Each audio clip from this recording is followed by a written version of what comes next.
The torches burned low in the palace of Alexandria, their smoke curling like ghosts in the air. A woman stood by the balcony, staring into the darkness of the Nile. The night wind carried the scent of papyrus and blood, the smell of endings. Behind her, the empire she had fought to protect was crumbling. Before her, the serpent waited in its golden basket. Her name was Cleopatra, and this was the final hour of the last pharaoh of Egypt. But who was this woman the world cannot forget? The one Rome feared, poets romanticized, and Hollywood tried to remake? Was she the serpent-hearted queen of legend, or the brilliant African ruler whose story was rewritten by her enemies? To understand Cleopatra, we must go back to a kingdom of dust and glory and a bloodline drenched in both power and danger. More than 2,000 years ago, when the pyramids already touched the heavens and the Nile had seen countless kings rise and fall, Egypt fell into the hands of foreigners.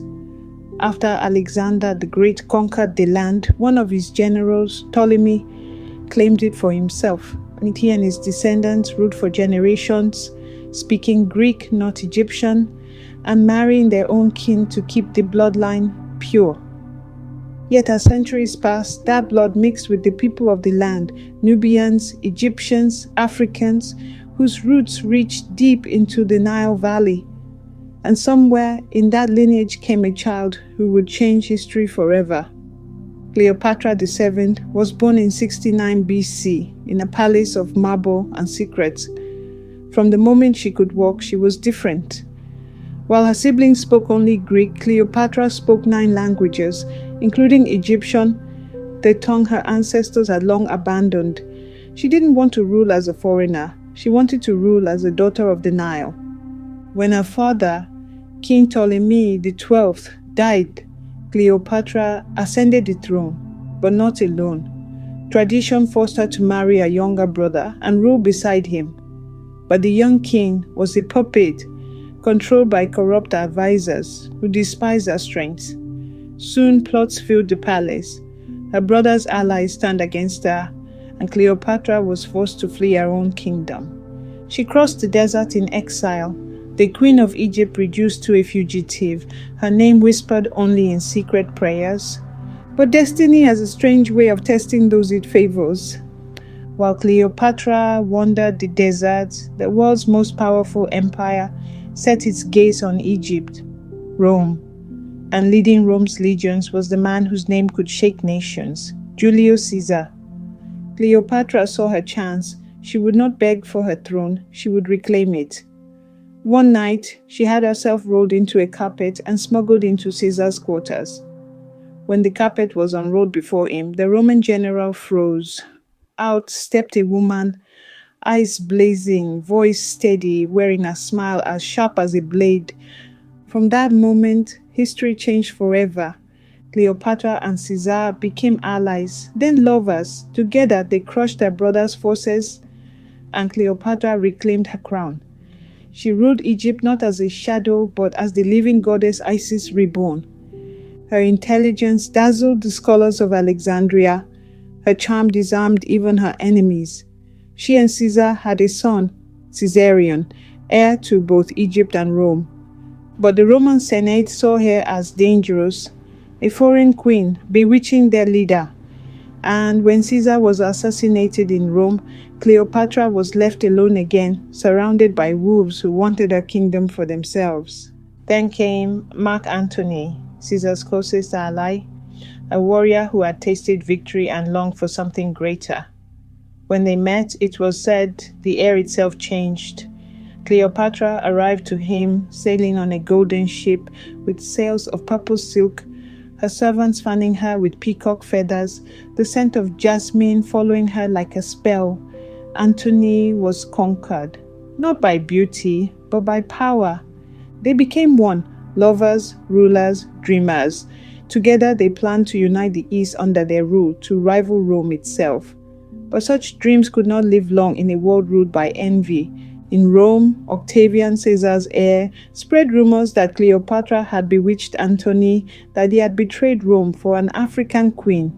The Senate declared war, not on Antony, but on Cleopatra herself. The year was 31 BC. On the blue waters of Actium, the fate of Egypt was decided. Cleopatra's fleet was mighty, but Rome's was endless. When the battle turned, Antony followed her ship in retreat, and the empire of the Nile began to fall. They fled back to Alexandria, the city of dreams now filled with silence and ash. As Octavian's armies closed in, Antony, believing Cleopatra had died, fell on his own sword. When she found him bleeding in her arms, she did not cry. She simply whispered, "We will meet again, beyond the Nile."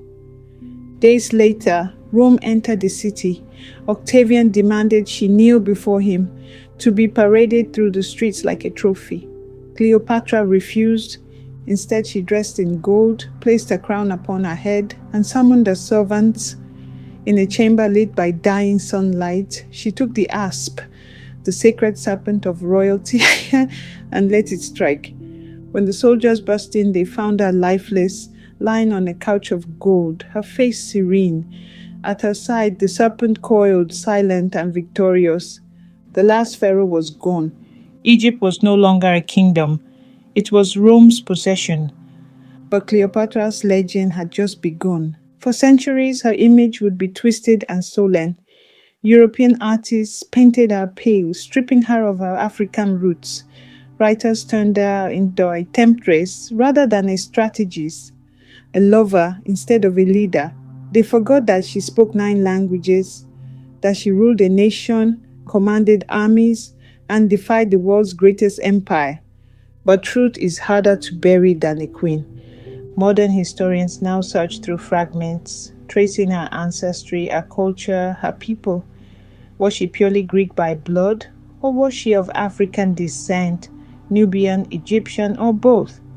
The answer may never be found in bones or scrolls, but it is written in what she became.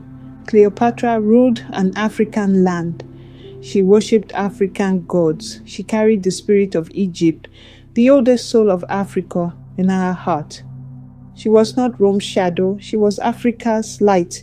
And though the world still argues over her color, her beauty, or her bloodline, one truth stands above them all. Cleopatra was the last to wear the crown of the pharaohs, the bridge between two worlds, the final breath of an empire that refused to die. As long as the Nile flows, her story flows with it. The tale of a queen who dared to love, dared to rule, and dared to die on her own terms. The real Cleopatra was never just a Greek princess. She was the eternal queen of the Nile, and through her, Africa still remembers how to rise,